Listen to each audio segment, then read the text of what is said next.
Good evening and welcome to Overtime here on WOTM. I am Gerhard Mathangani. We have our normal Wednesday night guest, Everett Kelly, back in the house for a second straight day. Our researcher and our expert. He brought a lot today, especially as it relates to the upcoming Major League Baseball season, which gets underway coming up tomorrow. We'll talk about that in a bit. We'll also talk some pro days over at LSU and Florida. Some big news out of the NCAA as a big case goes to the Supreme Court. We'll talk about that. But first, we will start off with, of course, the big news out of college sports, the NCAA tournament market. Now our Final Four is set. Both Gonzaga and UCLA punched their tickets yesterday. We'll start with the Bulldogs, the number one seed and the overall number one team in the country. Stays undefeated on the year. Once again, Mark, another somewhat easy win there for Gonzaga, beating up on USC, eliminating the Trojans.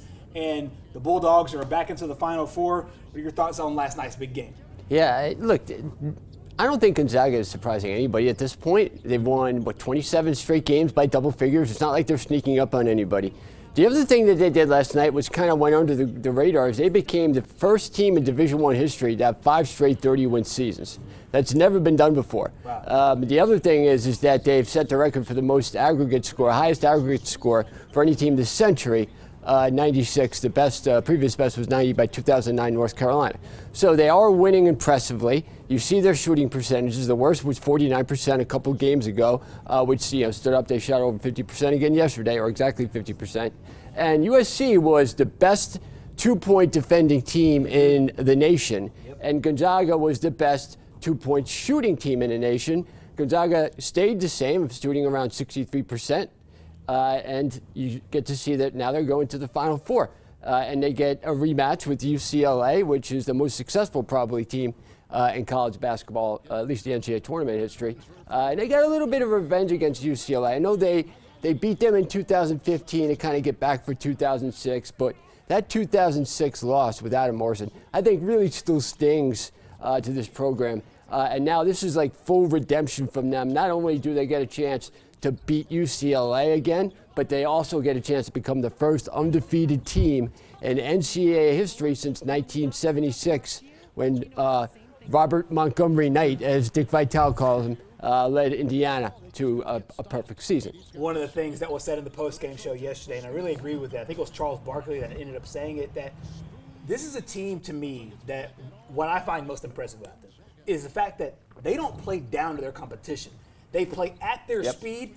They don't get out of their own game. They don't try to make teams, play, to any kind of way. They don't try to go to the tempo of some other team. Mm-hmm. They just play their own basketball, and they force everybody to play their style. I think that's what's most impressive about this squad. And also, we talk about the biggest number out of all of this is the number 0.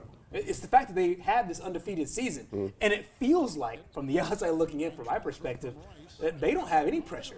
I know. So they're not playing like it. Yeah. It would seem like the pressure would be there, but it doesn't seem like they're playing with it as of right now. Now, it's like a pickup game in a park to these guys. Right. And they feel like they've been playing for forever as well. Yeah. Look, I think going back to the last 10 years, probably the most dominant team that we can remember was Kentucky. That one year they didn't win it. And they were seen as just absolutely dominant. They had like 5-6 guys that were going first round in the NBA. And Gonzaga's better than that team. Right. So at least statistically, they're better than that team. They might not be as flashy. They might not have as many first-round picks. And they might not have John Calipari looking good on the sideline. Mark Few's not a bad-looking guy. But I still don't think that most people would put them in that dominant of a category. And they are. And they're better. And they do everything really well, so they could actually bore you to death watching them, with all they run a 5 offense, this is like the latest thing now where a lot of teams, the Dallas Mavericks run it in the pros, where they pull out their center, and now they have 5 guys on the perimeter, and that, then they run like a Princeton type of offense where they do backdoor cuts, and they keep the pressure on the defense if you're dumb enough to play man-to-man against a defense like that. Exactly, and they shoot the ball really, really well as well. We'll talk about a lot of things that you've hit on. One of the things that we'll start off with is Gonzaga in the NCAA tournament. We talked about the 0 being a big number for Gonzaga with their record this year. There's another 0. That's another big number, and you'll see it here on the graphic. Titles won, No, 0. none. They've been here a couple times. Yep. Now the second time this year in 2021. I'll tell you what, this is an amazing resume. But do you feel like this is the year that they have to get it done? It felt disappointing was a word that was thrown around with Alabama's fall in the Sweet 16. Right. Would the same thing be with this Gonzaga basketball team, considering the way they're playing going into it? Well, look, if they get to international semifinals, if they lose to UCLA because they don't make free throws, because they missed 14 free throws in a game before they had made all of them, they're going to kill. They're going to absolutely regret that. Right. If they come out and they lose like 100-98 game where they play great, they shoot the ball great, but UCLA just plays better, that might be a little bit easier to take.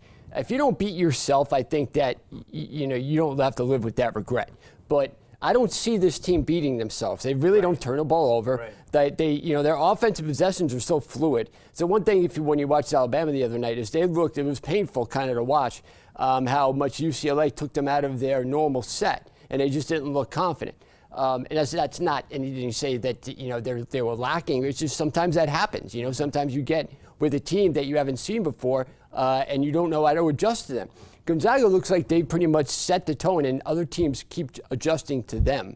And they have a hard time matching up with them. Like I said, if they're dumb enough to play them man-to-man, they'll just eat them up alive. And if they play them zone, they'll just shoot them out of the building. So it doesn't matter. Either way, it's hard to stop them. I think if you really want to beat them, you have to force them to play full court. You got to pick them up right away. You got to be able to score points in transition, and you got to be able to use the fact that they don't have the most team speed against them, and maybe you can get into a scoring matchup where you score over 100 and just shoot lights out, and then maybe you can win by 1 or 2. But if that doesn't happen, good luck. Exactly. We'll turn our attention now to UCLA. It's going to be some kind of oxymoronic when I say this. They are a Cinderella as far as seeding goes. Yeah. But they're one of the blue bloods of college basketball, and there's a lot of people who remember, these UCLA Bruins and this team going deep into the tournament. They had to work their way out of the play-in round. I know it's called first four or whatever. I call it the play-in game. Yeah. They had to work their way out of the play-in game, play Michigan State, a game that not a lot of people thought they could win, and then they go on this tear, and into that tear, knocking off Alabama. And in a game that was entertaining, goes to overtime, and they do what they need to do in overtime. And then again against Michigan in a game that I felt like whenever they needed a big basket, whenever they needed a big play, they got it. Whenever they needed a big defensive stop, they got it. And ended up winning yesterday. Final score in that one, 50-49 over Michigan. They take out the 1 seed. They take out the 2 seed. There you go. Exactly. How impressed are you by this UCLA team? What were your takeaways from last night? Yeah, that's exactly what I was going to say. They beat the 2 and the 1 seed. Not too many teams do that and right to the final one, because you have to, the way it's operated, you have to be like an 11 seed or something in order to accomplish that. But they did. They beat the 2 best teams in the East. They didn't get a chance to play Texas because Albaline Christian beat them, or they probably would have beaten them too. That's right. Yeah. So, look, they've got better defensively as the tournament went on. If you look at their defensive numbers, Michigan State is a tough team to defend against, but they held them to 80 points, 46% from the field. Then the second round, or first round essentially against BYU, 62 points, 48%. Then 46%, 39%, and 38% the last 3 games. The last 2 against Alabama and Michigan, 2 very good offensive teams, holding them to, Alabama had 58 points at the end of regulation. They ended up scoring 20 a lot because of, garbage points kind of at the end of regulation. But 40, and in overtime, 49 points they held Michigan to. I mean, that's really good defense. And if you watch them, they make you play ugly. Right. It was kind of like watching the New York Rangers in the playoffs from 2010 to 2016 when they just couldn't score. Right. Rick Nash, no matter who they had, it was so hard to watch them. That's kind of the way UCLA makes you play. They make you play ugly. They make you make mistakes. And they got a couple guys here, Juzang being their leader, that can score and that can make big shots when they need to at the end of the game. I mean, that's all they did against Alabama and against Michigan, too. They made big shot after big shot. These guys didn't really have any they didn't look scared. They didn't look intimidated. They came right out against these top 2 seeds and beat them. We'll have our picks in the final segment of our show tonight, but I'll ask you this in the meantime. Do you think they have a shot? Does UCLA have a chance? Are you saying there's a chance? Look, I don't know. I didn't think they would get by Michigan State. So, Right. I mean, what do I know? But look, anything can go now. They played very well against Alabama and Michigan, two teams I thought were clearly better than them. They're playing at a different level now. Mick Cronin is a very good coach. He's a defensive-minded coach, and he is a tough guy.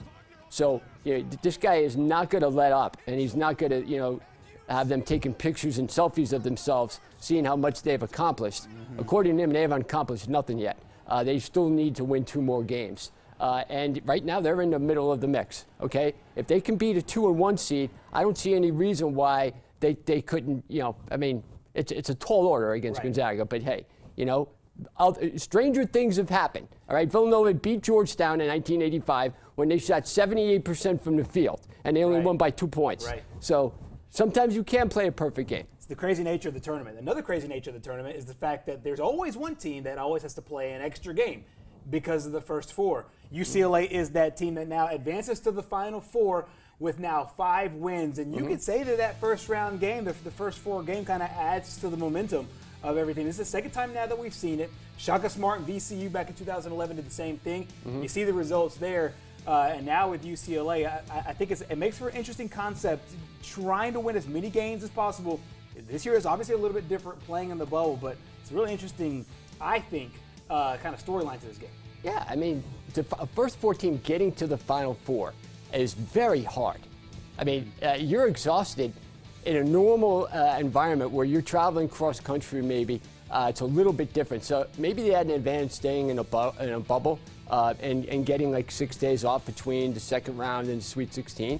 But still, beating Alabama, Michigan on a Sunday and Tuesday is very hard to do. This team had everything going against them. Nobody really looked at. I mean, did you even know UCLA was in the tournament when you first looked at the bracket? You're not thinking they were going to be in a Final Four or even win their first round game or get out of the first 4. But yet here they are, and they've had plenty of years where they had Steve Lavin, where they had top-notch talent, and they didn't make it far in the NCAA tournament. So this kind of makes up for it with this run. Exactly. We talk about the seeds, and UCLA normally finds themselves as one of the top seeds in the tournament.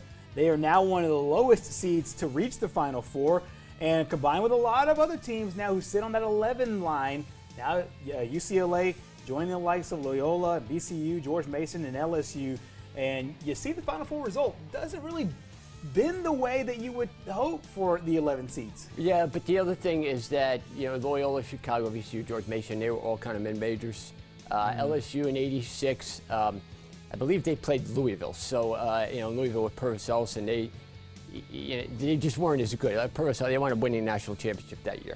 UCLA is from a power conference. They've seen these schools. They're not intimidated. And Gonzaga's from the West Coast Conference. So out there, UCLA is the big name. Gonzaga's kind of like the nobody. So on one side, you have Gonzaga saying, hey, we get a big shot now. We get UCLA. This is kind of like the dream sequence for them. Not only do we get a perfect season, but we get to beat probably the most successful team in NCAA tournament history in UCLA, and just what they represent, not only to the NCAA tournament, but to the West Coast out there. So you have an opportunity for both teams. Gonzaga trying to get to a perfect season, and UCLA trying to get back on the radar as far as national prominence. Exactly, and they built up a strong resume. In fact, they have the most wins out of all the teams in the Final Four. Their last win back in 2006 against LSU in the national semifinal. Now going for win number 26 now in the Final Four. You also got to remember, 2007, 2008, they made the Final Four and lost in the national semis. That's right. So it's been a while. They were 0 for 2 in their last 2 visits to the Final Four. So, they got to get back on track here. And UCLA, I mean, they won 10 out of 12 at one point under John Wooden. So they're used to getting to the Final Four and winning. Exactly. Let's brag about the conferences now as we take a look at now the Final Four by conference in the most Final Fours, in each league. The ACC, obviously right now, still with the lead and with the lead in championships. With those 11 championships, the SEC holding itself really well, and it's another chance now for maybe it's a Pac-12 team or a mid-major team like Gonzaga to really make some noise here, or a team like Baylor to come out and represent for the Big 12. Well, why I put this on there is because this tournament does not have any of these conferences in the Final Four. And that's why I wanted to show. Normally, you get an ACC team, a Big Ten team, a Big East team in the Final Four. Not this year. Right. The closest you have is Houston, which is in the American Associate, whatever that AAC is, where UConn played one year. UConn still is, and I believe Louisville is. So that is kind of like Big East light. Right. But this is a really weird tournament. Not only did we have North Carolina and Duke not making it along with Kentucky, now North Carolina didn't make it. Duke and Kentucky didn't make it. I think the first time since 1975. But you also have an ACC team, which has dominated. Look at since 1985, 29 different teams have made the Final Four. The Big Ten, SEC. The thing that's really most surprising on here is the Big Ten, despite 25 Final Four appearances, only three national championships. Yeah. The last was Michigan State in 2000. Then you had Michigan in 1989 and Indiana in 1987, and that's it. Exactly. Final Four matchups have now been set, both in the men's bracket and the women's bracket. We'll have our picks coming up a little bit later in the show, but you see Baylor and Houston punching their ticket. Gonzaga and UCLA yesterday. On the women's side, shout out to South Carolina representing the SEC at the top seed over there. Again, they'll take on Stanford coming up on Friday, and Arizona and UConn will play the night game after UConn knocked off Baylor. It should be an interesting tournament over in San Antonio on the women's side of things. Well, coming up next here on Overtime, we will switch gears over to Major League Baseball. The opening day ceremonies back in April for the first time in a while. We'll discuss it next.